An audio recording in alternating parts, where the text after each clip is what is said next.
దేవుడైనటువంటి యేసుక్రీస్తు నామానికి మొదటిగా నా నిండు వందనాలు తెలియజేస్తూ ఉన్నాను. రెండవదిగా సంఘ బిడ్డలైన మీ అందరికీ నా నిండు వందనాలు, సంఘ పెద్దలకు, వారి కుటుంబానికి, గ్రామానికి నా ప్రత్యేకమైనటువంటి వందనాలు తెలియజేస్తున్నాను. హల్లెలూయా చెప్పండి, హల్లెలూయా. ఈ రోజున దేవుని మాటకు లోబడలేనటువంటి వారు చాలామంది ఉన్నారు. దేవుని మాటను పక్కన పెట్టిన వారు చాలామంది ఉన్నారు. దేవుని మాటను గైకొనలేనటువంటి వారు చాలామంది ఉన్నారు. దేవుని మాటను ఇంకా చెప్పాలంటే ఆలకించలేని వారు చాలామంది ఉన్నారు. దేవుని మాటకు భయపడలేని వారు చాలామంది ఉన్నారు. దేవునికి స్తోత్రం చెప్పండి, హల్లెలూయా. దేవుని మాట వింటే ఏమి జరుగుతుందో కొన్ని విషయాలు మీతో జ్ఞాపం చేస్తా. ఈ రోజున తండ్రి మాటకు లోబడుతున్నారు, తల్లి మాటకు లోబడుతున్నారు, పెద్దల మాటకు లోబడుతున్నారు. అయిన వారికి, బంధువులకు, స్నేహితులకు, ఇరుగు వారికి అందరికీ లోబడుతూ ఉన్నారు. ఇంకా చెప్పాలంటే గ్రామ అధికారులకు, లేదంటే ఎమ్మెల్యేలకు, లేదంటే ఎంపీలకు, పెద్ద పెద్ద రాజకీయ నాయకులకు అందరికీ లోబడుతున్నారు. కానీ లోబడవలసింది ఎవరికి? ఆమేన్ చెప్పండి, హల్లెలూయా. సమస్తమును సృజించినటువంటి సృష్టికర్త అయినటువంటి దేవునికి నువ్వు లోబడాలి. సృష్టికర్త నిన్ను సృజించాడు, నీకు ఆరోగ్యమునిచ్చాడు, నీకు బలమునిచ్చాడు, నిన్ను లేవనెత్తాడు. నీకు ప్రతి పరిస్థితులు కూడా ఆయన నీకు తోడుగా ఉన్నాడు. దేవునికి స్తోత్రం. నీవు ఆయన మాటకు లోబడాలి. ఆయన మాట వింటే ఏమి జరుగుతుందో ఒక 3 విషయాలు మీతో జ్ఞాపం చేస్తారండి. లోకాసు సువార్త 5వ అధ్యాయము, లోకాసు సువార్త 5వ అధ్యాయంలో రాయబడినటువంటి కొన్ని మాటలు మనం ధ్యానం చేసుకుందాం. స్తోత్రం. 4వ వచన భాగం, లేదంటే మొదటి నుంచి కొన్ని మాటలు చదువుతాం. జనసమూహము దేవుని వాక్యము వినుచు ఆయన మీద పడుచుండగా ఆయన గెన్నెసరెతు సరస్సు తీరమున నిలిచి ఆ సరస్సు తీరమునున్న 2 దోణెలను చూచెను. జాలరులు వాటిలో నుండి దిగి తమ వలలు కడుగుచుండిరి. ఆయన ఆ దోణెలలో సీమోనుదైన ఒక దోణి ఎక్కి దరి నుండి కొంచెము త్రోయమని అతనిని అడిగి కూర్చుండి దోణిలో నుండి జనసమూహములకు బోధించుచుండెను. దేవునికి స్తోత్రం. పరిశుద్ధమైన మా తండ్రి, నీకు వందనాలు. కొద్ది నిమిషాలు నీ మాటలు ధ్యానిస్తూ ఉండగా మీరే నాతో, మాతో, అందరితో సూటిగా తేటగా మాట్లాడి బలపరచి నడిపించమని యేసుక్రీస్తు నామములో అడిగి పొందుకొని ఉన్నాము మా పరమ తండ్రి. చెప్పండి, ఆమేన్. ప్రియ దేవుని బిడ్డలారా, ఈ రోజున దేవుని మాటకు లోబడితే ఏ కార్యాలు జరుగుతాయి? ఇహలోక సంబంధమైనటువంటి అధికారులకు లోబడితే, అధికారుల మాట వింటే 1 రోజు బ్రతుకుతామేమో, 2 రోజులు బ్రతుకుతామేమో, 1 నెల రోజులు మనకు ఉపాధి కలుగుతుందేమో. కానీ పరమందు ఆసీనుడైనటువంటి దేవుని మాటకు లోబడితే మన జీవితాలలో ఒక గొప్ప కార్యాలు మనం చూడగలము. దేవునికి స్తోత్రం. ఏంటి ఈ సందర్భం అని అడిగితే, యేసుక్రీస్తు ప్రభుల వారు గెన్నెసరెతు, దానికి మరో పేరు ఉంది, దాని పేరు గలిలయ సముద్రం. దేవునికి స్తోత్రం. గలిలయ సముద్రానికి మరొక పేరు గెన్నెసరెతు, ఆ గెన్నెసరెతుని మరొక మాట గలిలయ సముద్రం. ఇప్పుడు యేసుక్రీస్తు ప్రభుల వారు ఆ గలిలయ ప్రాంతంలో ఆ సముద్రం ఒడ్డున చేరి అనేక మందికి ఆయన ఎప్పుడైతే బోధిస్తూ ఉన్నాడో, ప్రకటిస్తూ ఉన్నాడో, తెలియజేస్తూ ఉన్నాడో, స్తోత్రం స్తోత్రం, హల్లెలూయా. అమ్మా దయచేసి పిల్లలంకి ఎవరు చూడకండి అమ్మా. పిల్లలు వాళ్ళు ఆడుకుంటారు, వాళ్ళు వదిలేయండి. దేవుని మాట వినండి. చాలామంది వాక్యాన్ని వినట్లే. చాలా జాగ్రత్తగా. యేసు ప్రభు ఎప్పుడైతే ఆ ప్రాంతానికి వెళ్ళి అక్కడున్న ప్రజలందరూ కూడా బోధిస్తూ ఉంటే, ప్రజలందరూ కూడా యేసు ప్రభు వచ్చాడని ఆయన మీద గుమికూడి ఆయన దగ్గరికి వచ్చి ప్రార్థన చేయించుకోవాలని, స్వస్థపరచబడాలని, వారి జీవితాల్లో మేలులు పొందాలని, అద్భుతాలు చూడాలని ఆయన మీద పడిపోతున్నారంట. ఆయన మీద పడిపోతూ ఉంటున్నప్పుడు యేసు ప్రభువు గారు ఏం చేశారంటే, అదే సముద్ర తీరమున ఒక 2 దోణులు ఉన్నాయి. ఆ దోణులలో ఒకటైనటువంటి పేతురు గారి దోణి ఉంది. దేవునికి స్తోత్రం. హల్లెలూయా. ఇప్పుడు ఆ 2 దోణులలో పేతురు దోణిలోకి ఎందుకు ఎక్కాలి? ఆమె కొంచెం ఆలోచించండి. అక్కడ 2 దోణులు ఉన్నాయి కదా, ఆ 2 దోణులలో ఒకటైనటువంటి పేతురు గారి దోణి ఎందుకు ఎక్కాలి యేసు ప్రభు? మిగతాది ఉంది కదా, ఆ దోణిలోకి వెళ్ళొచ్చు కదా. కాదు ప్రియ దేవుని బిడ్డలారా, ఇక్కడ చాలా మాట గమనించగలిగితే ఆ పేతురు దేవుని మాటకు లోబడక దేవుని మాటను పక్కన పెట్టి అనేక రీతిలుగా అటు ఇటు చెల్లచెదరైపోతూ ఉన్నాడు, అటు ఇటు వెళ్ళిపోతూ ఉన్నాడు. దేవుని పని అంటే, దేవుని యొక్క సన్నిధి అంటే, దేవుని మందిరం అంటే ఏదో కాలక్షేపం కొరకు, ఏదో అలవాటు ప్రకారంగా వస్తున్నాడు, వెళుతున్నాడు. యేసుప్రభు పిలుస్తూ ఉంటుంటే, యేసుప్రభు రమ్మంటూ ఉంటుంటే, పలానా ప్రాంతానికి వెళదామంటే అనేక రీతిలుగా అటు ఇటు వెళుతున్నాడు తప్ప సరైనటువంటి లోబడేటువంటి విధానంలో పేతురు లేడు. పేతురు లేడు. గమనించండి ప్రియ దేవుని బిడ్డలారా, ఈ రోజున మన జీవితాల్లో కూడా ఏదో పేరుకు మాత్రమే ఆదివారపు ఆరాధనకు వస్తున్నామేమో, ఏదో పేరుకు మాత్రమే శుక్రవారపు ఉపవాస ప్రార్థనలో పాలు పొంగులు పొందుతున్నామేమో, ఏదో పేరుకు మాత్రమే మోకాలేసి స్తోత్రం ప్రభువా అని ప్రార్థిస్తూ ఉన్నామేమో. కానీ మనలో దేవుని మాటకు ఖచ్చితంగా నేను లోపడాలి అనేటువంటి ఆలోచన మనలో ఎప్పుడైతే వస్తుందో అప్పుడే మన జీవితాల్లో కార్యాలు జరిగితే హల్లెలూయా. జరగవా? చెప్పరేంటంటే జరగవా? మనకు ఒక మాట ఉంటుంది తెలుసా, నూర్చడి ఎద్దుకి చెక్క పెట్టకూడదు. అది పనిచేస్తుంది, అది చక్కగా నూడుస్తుంది, చక్కగా అనేక రకాలుగా మనం ఎన్ని పనులు చెప్పినా అన్ని చక్కగా చేస్తుంది. అటువంటి దానికి తిండి పెట్టాలి తప్ప చెక్కం పెట్టకూడదు నోటికి. ఆమె చెప్పండి హల్లెలూయా. అందుకని కాయలున్న చెట్టుకే రాళ్ళ దెబ్బలు. ఆ చెట్టుకి ఎన్ని ఎక్కువ కాయలు కాస్తాయో, ఫలాలు కాస్తాయో అప్పుడే చాలా మంది చూస్తారు, దాని మీద రాయేస్తారు ఆ ఫలం పొందుకోవడానికి. దేవునికి స్తోత్రం. నేను అంటాను, నువ్వు దేవుని మందిరములో ఇంకా నువ్వు ఎదగాలని, ఇంకా దేవుని సన్నిధానములో వర్ధిల్లాలని, దేవుని బాటలో నువ్వు నడవాలని ఆయన ప్రతి దినము నీ మీద ఎంతో వాంఛ కలిగి, ఎంతో ప్రేమ కలిగి, నిన్ను ఎంతగానో బలపరిచి, నేను ఎప్పుడు పడిపోతున్నా నిన్ను లేవనెత్తి ముందుకి నడిపించగలిగిన సమర్థుడైన యేసు ప్రభు మనకున్నాడు. దేవునికి స్తోత్రం. గట్టిగా హల్లెలూయా. నేను అంటాను, మన ప్రియ జనాంగం అనగా మన ప్రియ సహోదరులు అన్యులు ఎవరైతే ఉన్నారో వారి కాదు మార్చబడాల్సింది, మనం మారాలి. ఆమె అవునా కదా? మనం మారకుండా పక్కడు ఎలా మారుతారు చెప్పండి? ఇప్పుడు నువ్వు మారకుండా నిన్ను చూసి నీ భార్య ఏమి నేర్చుకుంటుంది? నువ్వు మారకుండా నిన్ను చూసి నీ భర్త ఏమి నేర్చుకుంటాడు? నువ్వు మారకుండా నీ పిల్లల్ని చూసి ఏమి నేర్చుకుంటారు? నువ్వు మారాలి మొదటిగా. ఈ రోజున ఎంతో తొందరగా ఇంచుమించు 5 గంటలకు లేచి 5 గంటల నుంచి టకటక అన్ని పనులు చేసేసుకొని 6:40కి అక్కడ బండి ఎక్కాం. 6:40కి అక్కడ బండి ఎక్కి ఇంచుమించు ఈ గేట్ దగ్గరికి వస్తారు, గేట్ వేస్తారు. లేదంటే కరెక్ట్గా 7 గంటలకి ఇక్కడ ఉందాం మేము. 7 కల్లా ఇక్కడ ఉన్నాం మేము ఇక్కడికి వచ్చేసరికి తలుపులు తీయలేదు కదా, తలుపులు తీయలేదు, మైకాన్ చేయలేదు, ఎవరు ఎనసమని చేయలేదు, ఏమీ చేయలేదు. మరి ఎందుకో ఈ సంఘం నాకు అర్థం కావట్లా. అయ్యా ఏదో నామకార్థం, నిజమే. నేను అయ్యారు అన్న మాటకి సమర్థం, నిజమే అది. ఎందుకండి భక్తి? ఎందుకండి ఏది భక్తి? అది ఎవరో ఏదో చేసుకున్నారని మనం వారి దగ్గరికి వెళ్ళడం ఏంటి? వాడు పిలిస్తే వెళ్ళడం ఏంటి? ఇది దేవుని సన్నిధి. ఈరోజు దేవుని ఆదివారం నేను వెళ్ళాలి, నా కుటుంబం సిద్ధపరచుకోవాలి, నా కుటుంబాన్ని ఏర్పాటు చేసుకోవాలి, దేవుని మందిరంలో ఉండాలి, ఆరాధించాలి అనేటువంటి ఆతురత మనలో లేనప్పుడు ఎంత భక్తి చేస్తే ఏం ఉపయోగం? ఏమనుంటుందా? ఏముండదు. నన్ను క్షమించాలి ప్రియ దేవుని బిడ్డలారా. నీకు ఫలానా పని ఉందంటే గంట ముందే వెళ్ళిపోతావు నువ్వు. నీకు పలానా ఫంక్షన్ ఉందంటే చెప్పకుండా వెళ్ళిపోతావు ఒక రోజు ముందు. నువ్వు ఈ రోజు 7 గంటలకి ప్రార్థన అంటే 9 గంటలు ముగించేస్తున్నావు. 9 గంటలకి ఆరాధన అయిపోయిన తర్వాత నువ్వు ఏ ఫంక్షన్కి వెళ్ళడం కుదరదా నీకు? దేవునికి స్తోత్రాలు. చెప్పండి హల్లెలూయా.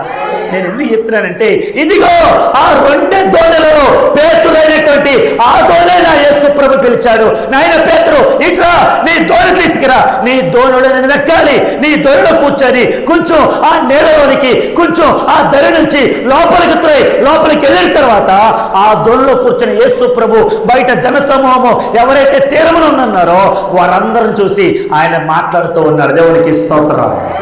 గట్టిగా హల్లెలూయా.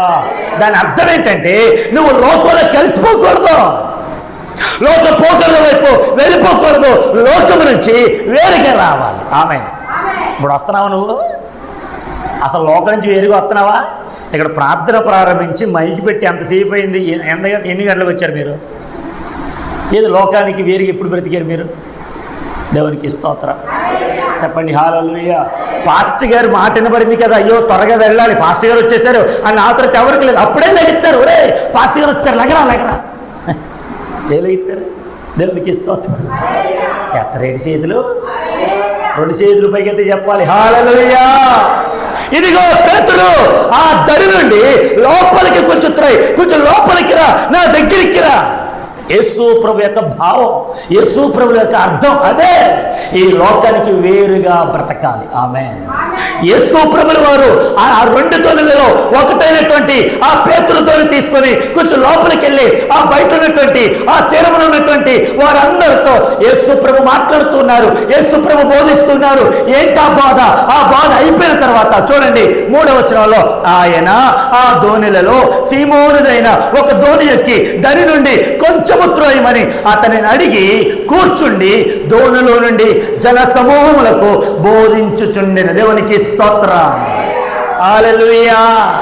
అంటే ఇప్పుడు దాని అర్థం ఏంటంటే, మనము దేవునికి దగ్గరగా ఉన్నప్పుడు దేవుడు మనలను లోక పోకడల వైపు వెళ్ళలేకుండా ఆయన మనం వేరు చేస్తాడు. ఆమేన్. ఆమేన్.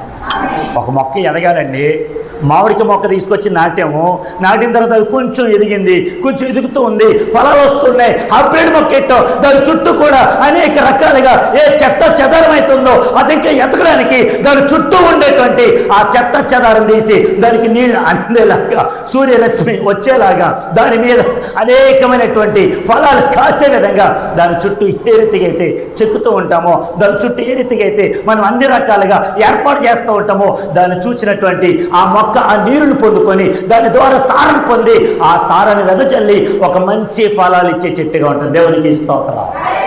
నువ్వు కూడా ఫలాలు ఇచ్చే చెట్టుగా ఉండాలి. నువ్వు మందిరానికే రావు, ఇంకా ఫలాలు ఏమి ఇస్తావా? కొంతమంది పనికి వెళ్ళరు, ఫలాలు ఎక్కడి నుంచి వస్తాయి? పనికి వెళ్ళకుండా, కష్టపడకుండా, ఏ పాటు చేయకుండా, ఏ పని చేయకుండా ఇంట్లో పడి తిరుగుతూ ఉంటే, పొడుగుతూ ఉంటుంటే ఏ ఫలాలు వస్తాయా? రా. ఎవరు అన్నారంట తల్లి, అయ్యో కొండలో ఉన్న కూడు అలాగే ఉండిపోవాలి, కొడుకు మాత్రం దుడ్డిగా అయిపోవాలి. ఎక్కడ అవుతాడు? నువ్వు పెట్టాలిగా, పెడుతున్నావా? తినాలిగా, తినట్లేదుగా.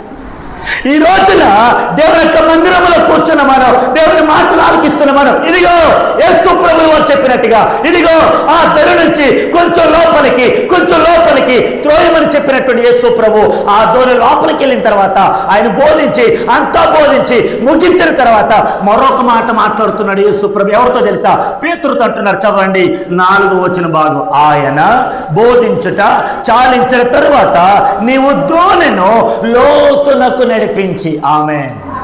చెప్పండి ఆమేన్. పేతురు, నేను చెప్పిన మాట నువ్వు విన్నావు, కొంచెం లోపలికి వెళ్ళమన్నావు, ఓకే బాగానే తోసావు, ఇప్పుడు బోధించేసావు, అంతా అయిపోయింది. ఇప్పుడు బోధ విన్న నీవు లోతుకు నడిపించి నీ నావ. ఆమేన్. ఆమేన్. ఇప్పుడు వాక్యాన్ని విన్న మనం బ్రతుకును మార్చుకోవాలి. ఆమేన్. ఈ బ్రతుకు మార్చుకోకుండా దేవుని యొక్క వాక్యపు లోతులోనికి వెళ్లకుండా ఏదో పై భక్తి ఏ రీతిగా చేస్తూ ఉన్నాం అనుకో, మన జీవితాల కార్యాలు జరగనే. తల్లిగారు రాజేంద్రమ్మ గారు స్తోత్రం. హల్లెలూయా. వాక్యాన్ని వినండి, వాక్యాన్ని దయచేసి పిల్లలతో ఎవరు ఆడకండి. దేవునికి స్తోత్రం. ఏది ఏదిగా మన జీవితాలు ఎటువంటి ఆశీర్వాదాలు చూడం వస్తాయా? ఏది రాదు. యేసు ప్రభు చెప్పిన మాట, ఇదిగో నాయన పేతురు, బోధ అయిపోయిందని చెప్పి మరలా దరికి వచ్చేస్తావేమో, దరికి రాకూడదు. నువ్వు నీ నావను కొంచెము లోతునకి నడిపించు. ఆమేన్. ఇప్పుడు ఒక మాట చెప్పనండి, లోతునకి నడిపించమన్నప్పుడు యేసు ప్రభువు వారు దోణిలో ఉన్నారా? దోణి నుంచి దిగిపోయారా? స్తోత్రం. విన్నారు? అందరు ఇక్కడ ఉన్నారా? యేసు ప్రభుల వారు ఆ పేతురుతో చెప్పిన మాట, అయ్యా నీ నావను కొంచెం లోతునికి నడిపించన్నప్పుడు యేసు ప్రభు ఆ దోణిలో ఉన్నారా? దిగిపోయారా? మాట్లాడాలి గట్టిగా. దోణి నీ జీవితానికి సాదృశ్యం, దోణి నా జీవితానికి సాదృశ్యం, దోణి మన జీవితానికి సాదృశ్యం. ఈ దోణి అనేటువంటి ఈ జీవితంలో యేసు ప్రభు ఉన్నప్పుడు మరింత లోతులోనికి వెళ్ళినా మనకి భయం ఉండదు. ఆమేన్. చెప్పండి ఆమేన్. దేవునికి స్తోత్రం. నువ్వు లోతులకి నడిపించు, ఇంకా కొంచెం లోతులకి వెళ్ళ. నన్ను మాట అడిగినావండి, ఇప్పుడు మనోళ్ళు అక్కడ పడుతున్నారు కదా, ఆ పట్టేటువంటి చేపలు దొరకాలనుకోండి, ఆ మెట్ల దగ్గరికి వెళ్ళి కొంచెం అక్కడ వలేసావు, ఇంకో చేపలు వస్తాయా? మాట్లాడరేంటండి? ఎక్కడికి వెళ్ళాలి? కొంచెం లోతుకి వెళ్ళాలి, దిగాలి లోపలికి. ఆమె యేసు ప్రభు వారు కూడా అంతే. నువ్వు దేవుని మందిరం దగ్గరికి వచ్చి ఆ గడప దగ్గర కాలు పెట్టి ప్రభువా నేను మందిరానికి వచ్చినట్టు కుదరదు, లోపలికి రావాలి, కూర్చోవాలి, దేవుని మాటలు వినాలి, నీ జీవితాన్ని మార్చుకోవాలి, నీ జీవితంలో ఉన్నటువంటి ప్రతి సమస్య తొలగిపోవాలి, దేవునికి నువ్వు ఎంతగానో స్నేహితుడిగా మారిపోవాలి, ఆయన నీ జీవితంలో కార్యాలు చేయాలి. నువ్వు అనేక మంది దగ్గరికి వెళ్ళి చెప్పాలి.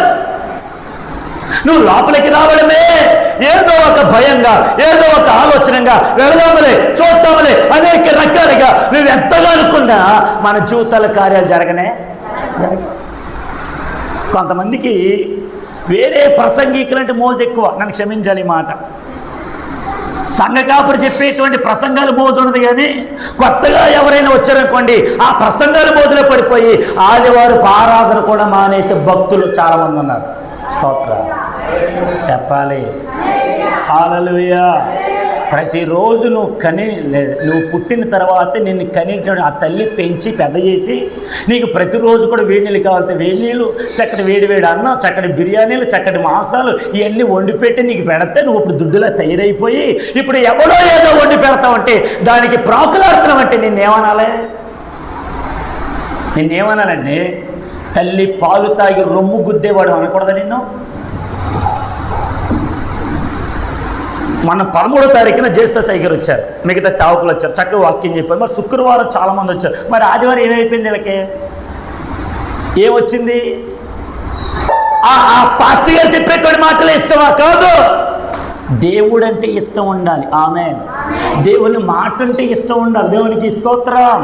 బాగా గమనించండి. ఇదిగో ఆ పేతురుతో చెప్పిన మాట, ఆయన ఏదైతే చెప్పాడో ఆ పేతురు ఆ యేసు ప్రభు చెప్పినట్టుగా ఆ దోణిను కొంచెం లోతుగా నడిపించాడు. హల్లెలూయా. ఇక్కడ అర్థం ఏంటంటే దేవుని మాటకు, యేసు ప్రభు మాటకు పేతురు లోబడ్డాడు. ఆమేన్. ఆమేన్. విన్నాడా? వినలేదా? విన్నాడు కనుక ఇప్పుడు ఏం జరిగింది చూడండి.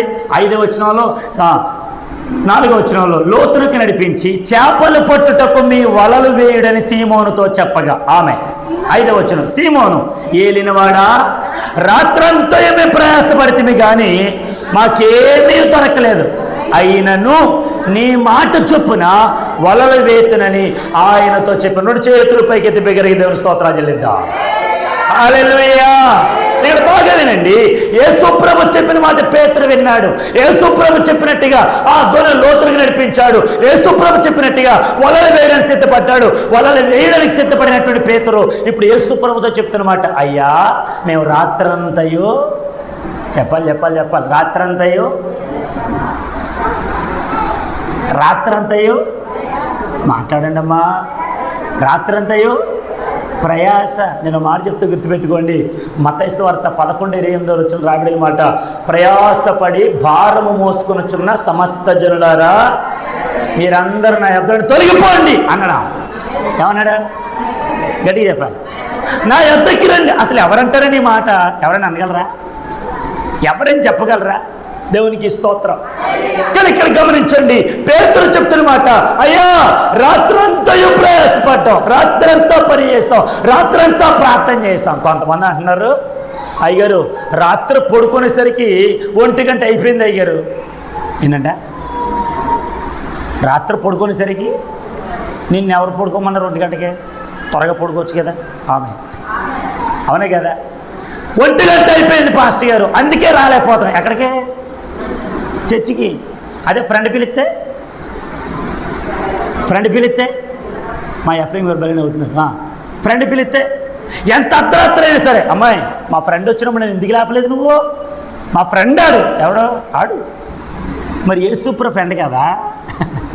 యేసుప్రభు నీ దోస్తు కాదా? యేసుప్రభు నీ స్నేహితుడు కాదా?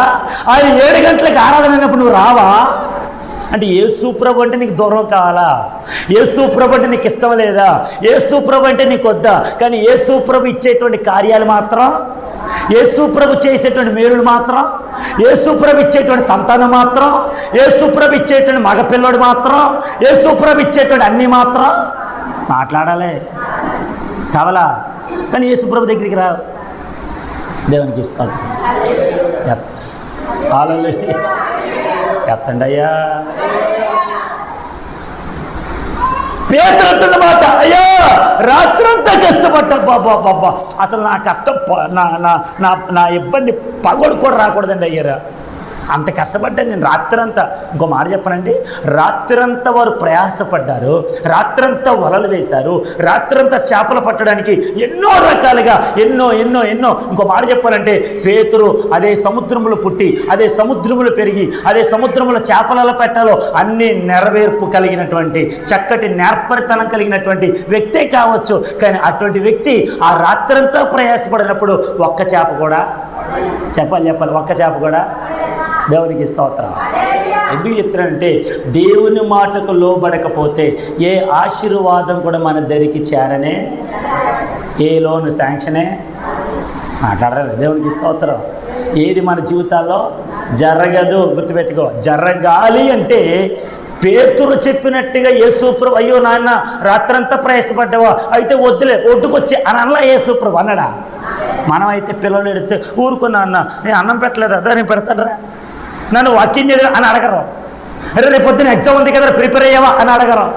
ఎరే ఈరోజు దేవుడి సన్నిధికి వెళ్ళావా అని అడగరు, ఏమీ చేయరు. కానీ వాడు ఏడుస్తుంటే తట్టుకోలేక అమ్మ ఆకలేస్తుందంటే అమ్మ ఎంతగానో కరిగిపోయి ఆ బిడ్డకి ఆహారం పెట్టేస్తా. దేవుడికి స్తోత్రం.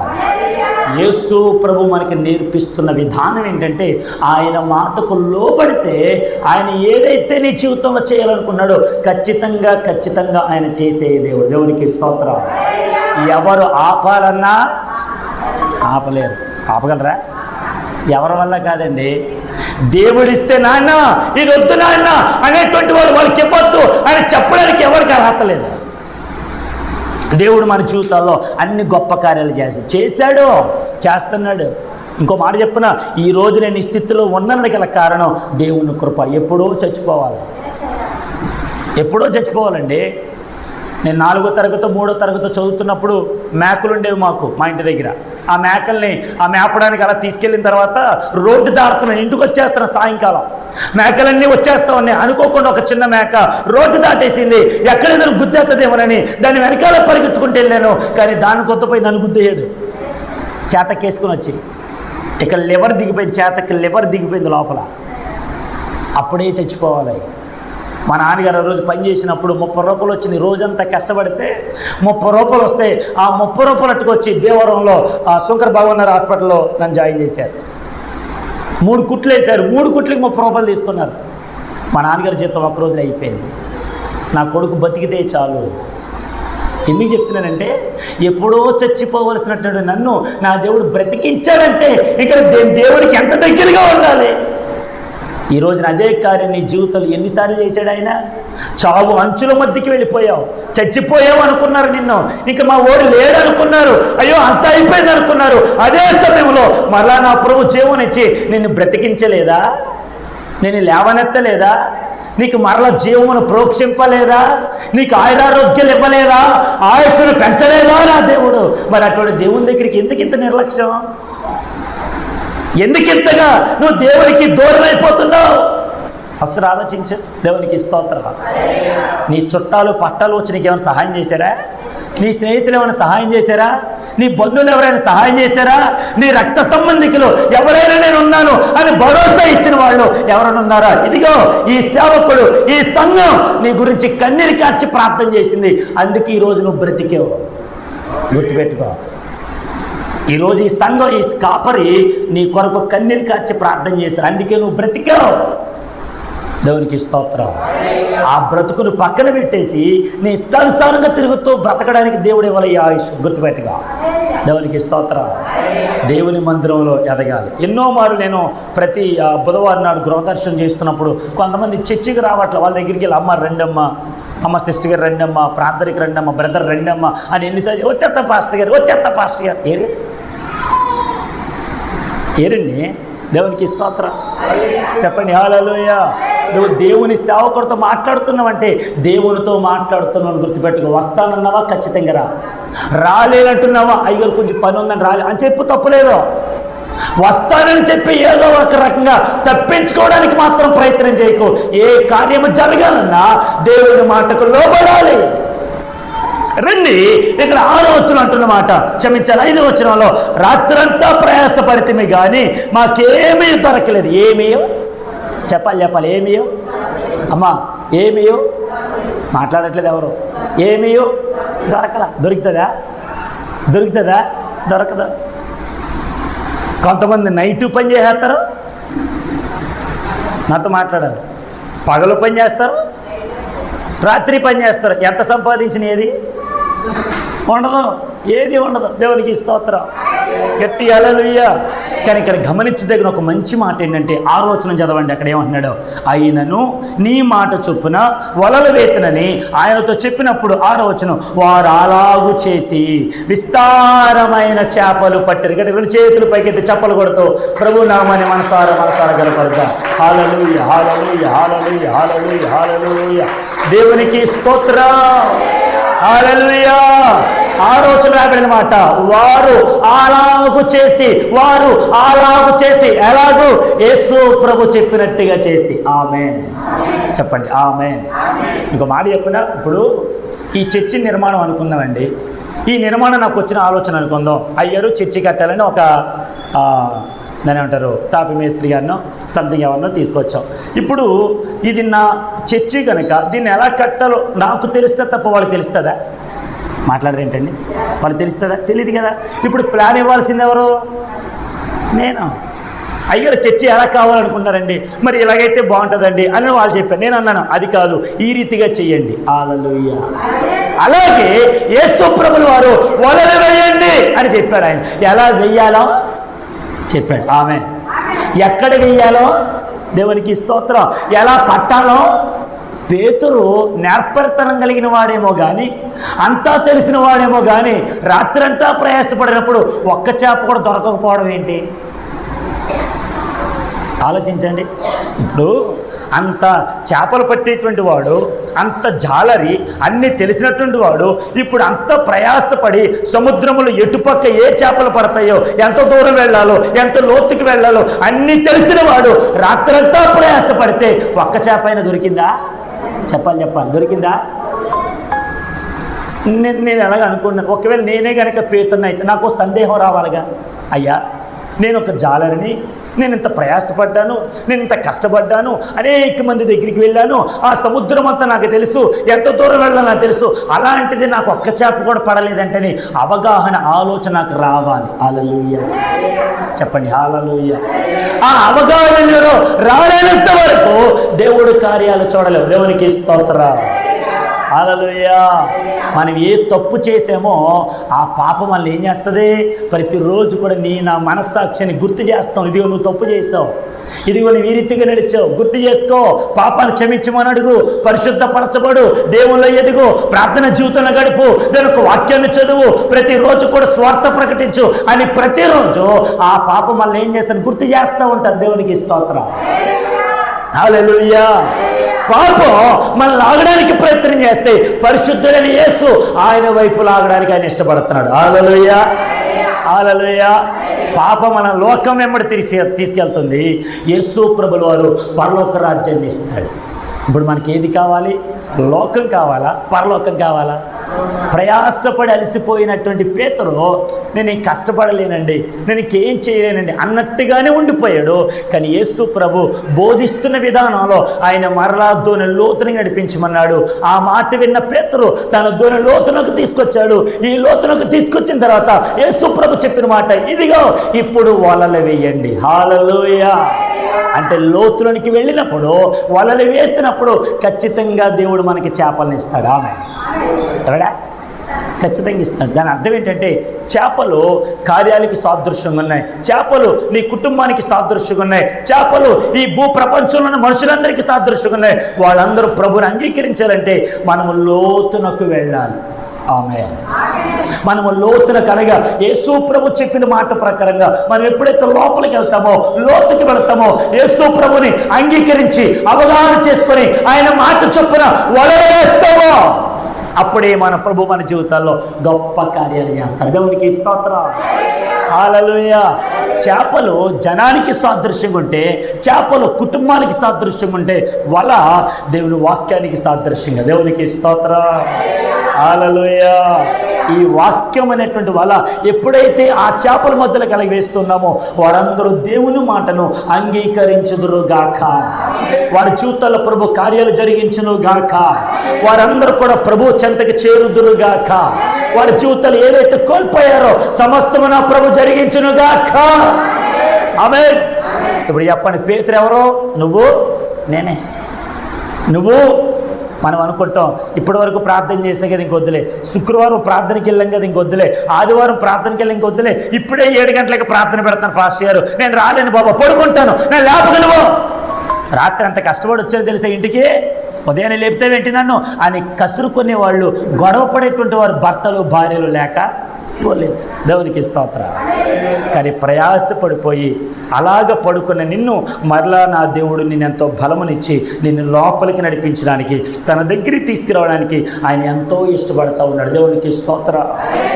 మాట చూపిస్తాం చూడండి. ఫిలిప్పీ పత్రికలో 4వ అధ్యాయము 13వ వచన భాగం. The book of Philippians chapter number 4 verse 13. స్తోత్రం. నన్ను బలపరచువాని అందే నేను సమస్తమును చేయగలను. దేవునికి స్తోత్రం. ఇప్పుడు చెప్పండి, పేతురును బలపరిచింది ఎవరు? దేవుడు.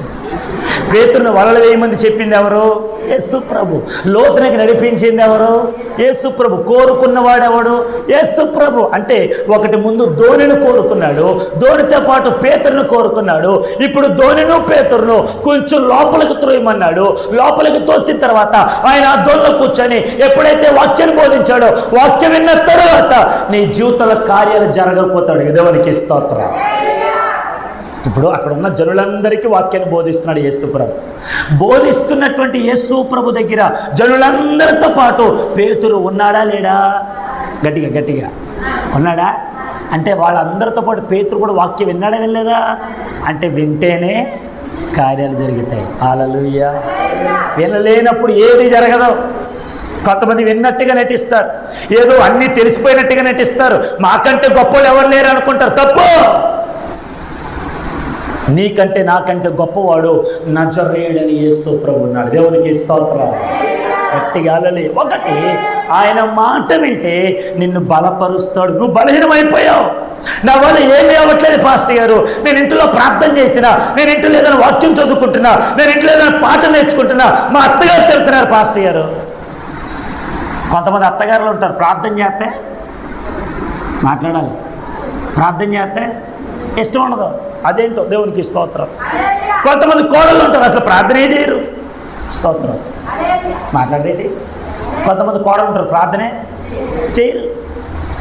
కొంతమంది ఇంకొక అత్తగారు ఉంటారు, ఎన్ని చెప్పినా సరే అలాగే పోయి ఉంటారు. కొంతమంది కోడలు ఉంటారు, ఏది చెప్పినా ఏ కూరలు మన నేను వండాలా, నేను చెయ్యాలా, నాకే చెప్పాలా. దేవునికి స్తోత్రం. చెప్పండి హల్లెలూయా. హల్లెలూయా. నువ్వు బలహీనమైపోయావు, నీ వల్ల ఏమీ అవ్వట్లేదు, ప్రభువా నన్ను క్షమించండి, నా జీవితం అంటే ఎలా ఉంది అని వ్యాసారిపోయిన నీ బ్రతుకులో బలమును అనుగ్రహించే దేవుడు ఆయన. దేవునికి స్తోత్రం. ఎప్పుడో తెలుసా? ఆయన చెప్పినట్టుగా మనం చేసినప్పుడు. పేతురును పిలిచాడు, పేతురు లోబడ్డాడు. ధోని తీయమన్నాడు, తీశాడు. లోపలికి తోయమన్నాడు, తోసాడు. దేవుని మాటకు లోపడ్డాడు, అందుకే బలపరచబడ్డాడు. 2, ఎప్పుడైతే దేవుని మాటకు లోపడ్డాడో వలలు వేయమన్నాడు. వలలు వేయమని చెప్పిన యేసు ప్రభుతో సాకులు చెప్తున్నాడు. అయ్యా రాత్రంతా ప్రయాసపడ్డాం, రాత్రంతా కష్టపడ్డాం, రాత్రంతా వలలు వేస్తాం, ఒక్క చాపు కూడా పడలా, అయినను నీ మాట చొప్పున వలలు వేస్తాం. హల్లెలూయా. అమలారా హల్లెలూయా. ఇప్పుడు వలలు వేస్తామని చెప్పిన పేతురు లోబడి ఆ వలలు వేశాడు. ఆమె ఇప్పుడు చెప్పండి, ఆయన మాట వింటే మనకు బలం వస్తుంది, ఆయన మాట వింటే మన జీవితంలో ఒక కదలిక వస్తుంది. ఆ కదలికను బట్టి క్రీస్తు మార్గంలో ఆయన అనుకరణలో నడుచుకోవడానికి ప్రభు మనకు సహాయం చేస్తాడు. దేవునికి స్తోత్రం. హల్లెలూయా. ఒకటి బలపరుస్తాడు, రెండు నిన్ను లేవనెత్తుతాడు. మూడో విషయం చెప్పి ముగిస్తాను చూడండి. ఆ 7వ వచన భాగం లేదంటే 6 నుంచి, వారు అలాగు చేసి విస్తారమైన చేపలు పట్టిరి, అందుచేత వారి వలలు పిగిలిపోవచ్చుండగా వారు వేరొక దోణులనున్న తమ పాలివారు వచ్చి తమకు సహాయము చేయవలనని వారికి సజ్ఞలు చేసిరి. వారు వచ్చి 2 దోణులు మునిగినట్లు నింపిరి. సీమోను పేతురు అది చూచి యేసు మోకాలి ఎదుట సాగిలపడి, ప్రభువా నన్ను విడిచిపోమ్ము, నేను పాపాత్ముడనని చెప్పాను. దేవునికి స్తోత్రం. హల్లెలూయా. అంటే దేవుని మాట వినకపోతే మనం ఎవరో పాపాత్ములం. రోమపత్రిక 5వ అధ్యాయం రాబడిన మాట, ఇదిగో ఆయన మన పాపముల కొరకు కలువరిగిరిలో రక్తాన్ని చిందించాడు ఆయన. హల్లెలూయా. ఇదిగో మనల్ని ప్రేమించడం కొరకు ఆయన తన కుమారుని, అద్వితీయ కుమారుని ఈ లోకానికి క్రయధర్మగా అర్పించేశాడు మన కోసం. అదే లోకాసు వార్త 19వ అధ్యాయంలో 10వ వచనం రాబడిన మాట, నశించిన దానిని వెదకి రక్షించడానికి యేసు ప్రభు ఈ లోకానికి వచ్చాడు. అని ఇప్పుడు మూడవది ఏంటంటే, పాపులుగా ఉన్న నిన్ను ఆయన మాట వింటే పరిశుద్ధుడిగా మారుస్తాడు. హల్లెలూయా. ఖచ్చితంగా మారుస్తాడు నిన్ను. ఆయన మాట విను. భర్త మాట వింటేనే నీకు కావలసినటువంటి చీరలు, కావలసినటువంటి రకరకాల ఏదైతే గ్లాజరీస్ కావాలో అన్నీ నీకు కొని పెడుతున్నాడు కదా భర్త. అదే పరమందున్నటువంటి దేవునికి లోబడితే ఎన్ని ఇస్తాడు ఆయన. ఆమేన్. ఈరోజు నీ భర్త నీకు అన్నీ ఇస్తాడు అనుకుంటున్నావు, కానీ ఆ భర్తకు అన్నీ ఇచ్చినవాడు దేవుడు. నీ భార్య నీకు కావలసిన రకరకాల వంటలు చేసి పెడుతుంది అనుకుంటున్నావు, ఆ వంట రకాలు చేయాల్సినటువంటి జ్ఞానం అనుగ్రహించిన వాడు దేవుడు. దేవునికి స్తోత్రం. నీ కొరకు కన్నీరు కార్చి ప్రార్థించేట అనుభవం నీ భార్యకు ఉందంటే అది దేవుడిచ్చిన వరం. ఇంట్లో కోడలు ప్రార్థన చేస్తున్నప్పుడు అత్తమామలు కూడా కలిసి ప్రార్థన చేయాలి. ఎంతసేపు చేసామనేది గుర్తుపెట్టుకోవద్దు. వాళ్ళు చెప్తున్నా, ఎంతసేపు చేయాలి, అంతసేపు చేయాలి, ఏమీ లేదు. దేవుడు నీకు ఎంతసేపు ఇస్తారో అంతసేపు నువ్వు చెయ్యి. దేవునికి స్తోత్రం. కొంతమంది చూడండి, టీవీలు ఎంతసేపు చూసినా ఇంకెంతసేపు సొత్త బుల్లే అని అనరు అంటారా? చూసినంతసేపు చూడాలనిపిస్తూనే ఉంటుంది. మరి ప్రార్థన చేసినప్పుడు ఎంతసేపు ఎందుకు చేయాలి అని అంటున్నావంటే నువ్వెవరవే? దేవుని మాటకు లోబడలేనటువంటి దానివి. దేవుని మాట అంటే నీకు ఇష్టం లేనటువంటి వాడివి. కాబట్టి గుర్తెరుగు, ఆయన మాటకు లోబడితే నిన్ను బలపరుస్తాడు, నిన్ను లేవనెత్తుతాడు, నీ జీవితంలో గొప్ప కార్యాలు జరిగించి నిన్ను పరిశుద్ధనిగా మారుస్తాడు. దేవునికి స్తోత్రం. చెప్పండి హల్లెలూయా. కాబట్టి నా మాటలు ముగిస్తూ ఉన్నాను. పేతురు లోబడినట్టుగా మనం లోబడినప్పుడు దేవుడు మనం బలపరుస్తాడు, దేవుడు మనల్ని లేవనెత్తుతాడు, దేవుడు మన పరిశుద్ధపరుస్తాడు. అట్టి కృప, అట్టాశీర్వాదాలు ప్రభు మనందరి జీవితాల్లో ఆయన దయచేయును గాక. దేవుడి మాటలు మన వెనుకలో దీవించును గాక. అందరూ మోకరించండి, ప్రార్థన చేసుకుందాం. ప్రార్థన అందరూ మోకరించండి, అందరూ మోకరించండి, ప్రార్థన చేసుకుందాం, ప్రార్థన చేసుకుందాం. ఇంతవరకు ప్రభు మనందరితో మాట్లాడుతూ వచ్చిన ఈ మాట, దేవుని మాటకు లోబడేవారుగా నువ్వు ఉన్నావా? దేవుని మాటను ధిక్కరించి ఎవరో ఏదో పిలిచారని అటు ఇటు పరుగులెడుతున్నావా? ఇంకెంతకాలం దేవునికి దూరంగా బ్రతుకుతావు? ఇంకెంతకాలం దేవునికి అయిష్టంగా బ్రతుకుతావు? చచ్చిపోవలసిన నిన్ను బ్రతికించినందుక, నీ జీవితంలో అనారోగ్య పాలైనప్పుడు ఆరోగ్యం ఇచ్చినందుక, అప్పులు పాలైనప్పుడు అప్పులు తీర్చినందుక, బలహీనపడిన నిన్ను బలపరిచినందుక దూరం అవుతున్నావు. ఒకసారి ఆలోచించు, ఒకసారి ఆలోచించు. నీ జీవితం ఒకప్పుడు ఎలా ఉండేదో ఇప్పుడు ఎలా ఉందో. ఈ స్థితిలోనికి రావడానికి నువ్వేం కష్టపడ్డావు? ఈ స్థితిలోనికి రావడానికి నువ్వేం చేశావు? ఆయన ఉచితమైన కృప అని నువ్వు గుర్తెరగలేకపోతున్నావేమో, ఆయన ఉచితమైన కృప అని నీకు అర్థం కావట్లేదేమో. ఒకసారి ఆలోచించు ప్రియ దేవుని బిడ్డలారా, ఒకసారి ఆలోచించు. లోక పోకడల వైపు, లోక ఆశల వైపు, ఏదో ప్రజలు పిలుస్తున్నారు కదా నన్నే పిలుస్తున్నారు అనేటువంటి ఆలోచన కొద్దు. దేవుని సన్నిధి విడిచిపెట్టి ఎక్కడెక్కడో తిరుగుతూ వెళదామలే, చూద్దామలే అని అనుకుంటూ అక్కడక్కడ కాలం గడుపుతున్న నీకు రోగం తగ్గుతుందా? నీలో ఉన్నటువంటి ఆ దోషం పోతుందా? యేసు ప్రభు మాత్రమే స్వస్థపరచాలి కదా, యేసు ప్రభు మాత్రమే నేను ఉద్ధరించాలి కదా, యేసు ప్రభు మాత్రమే నీకు జీవితాన్ని ఇచ్చాడు కదా. ఆ జీవితాన్ని అక్కడక్కడ గడుపుకుంటావా? ఆ జీవితాన్ని అక్కడక్కడ గడుపుకుంటావా? ఏం బ్రతుకుమంది, ఏం బ్రతుకుమంది? ఒకసారి ఆలోచించు, ఒకసారి ఆలోచించు. నీ పాపం ఒప్పుకో. యేసు ప్రభు తెరిచారయ్యా, నేను పాపం చేశానయ్యా, నన్ను క్షమించు. ఒక్క దినము అయ్యా నీ ఆవరణంలో గడుపుట 1000 దినముల కంటే శ్రేష్టం. అటువంటి ఆ శ్రేష్టమైనటువంటి ఆశీర్వాదాన్ని కోల్పోయాను, దయతో నన్ను మన్నించు నాయనా, నన్ను క్షమించు ప్రభువా, నా కుటుంబాన్ని మార్చండి అయ్యా, నా భర్తను మార్చండి, భార్యను మార్చండి, అత్తమామలు మార్చండి, తల్లిదండ్రులు మార్చండి అని అడుగు. ప్రభు నీ జీవితంలో ఖచ్చితంగా కార్యం చేస్తాడు, ఖచ్చితంగా కార్యం చేస్తాడు. పరిశుద్ధుడైన మా తండ్రి నీకు వందనాలు. ఇంతవరకు నాయన ఈ పునరుద్ధానం దినపు కొడుకుల మమ్మల్ని అందరినీ ప్రవేశపెట్టి నీ మాటలు వినేటువంటి కృప మాకు ఇచ్చారు. పేతురు నీ మాటకు లోబడి తన దోణిని లోతునకు నడిపించినట్లుగా, నువ్వు చెప్పిన మాటకు లోబడినట్లుగా ఈరోజు మేము లోబడడానికి ఇష్టపడుతున్నామయ్యా. విస్తారమైన చేపలు మాకు కావాలి నాయన, విస్తారమైన ఆశీర్వాదాలు మాకు కావాలి, విస్తారమైన మెండెనెదులు మాకు కావాలి ప్రభువా. నీ మాట వింటాము తండ్రి, మమ్మల్ని నడిపించయ్యా. నువ్వు ఎటు నడిపిస్తే అటు వస్తాం నాయన, నువ్వు ఎక్కడికి రమ్మంటే అక్కడికి వస్తాము తండ్రి. నీ మాటను విడిచిపెట్టం ప్రభువా, నీ మాటను గైకుంటాము తండ్రి. మాకు సహాయం చేయి నాయన, మాకు సహాయం చేయండి. నీ వాక్కు ధర మాతో మాట్లాడారు, నీ మాట వింటే బలం వస్తుందని, నీ మాట వింటే పడిపోయిన మా జీవితాలు మరలా లేవనెత్తబడతాయని, నీ మాట వింటే పాపములు బ్రతుకుతున్న మా జీవితాలు పరిశుద్ధత వస్తుందని మాకు నేర్పించారు. వచ్చిన మా ప్రియులందరిని బట్టి నీకు స్తోత్రాలు. వారందరినీ దీవించండి. ఇంకెవరైతే నీ సన్నిధికి రాలేక అటు ఇటు తిరుగులాడుతూ ఉన్నారో వారు బ్రతుకులు మార్చండి, వారి జీవితాలు మార్చండి. నువ్వే నిజమైన దేవుడు అని తెలిసినా అంగీకరించలేని వారిగా బ్రతుకుతున్నారయ్యా, వారి జీవితాలు మీరు కట్టండి.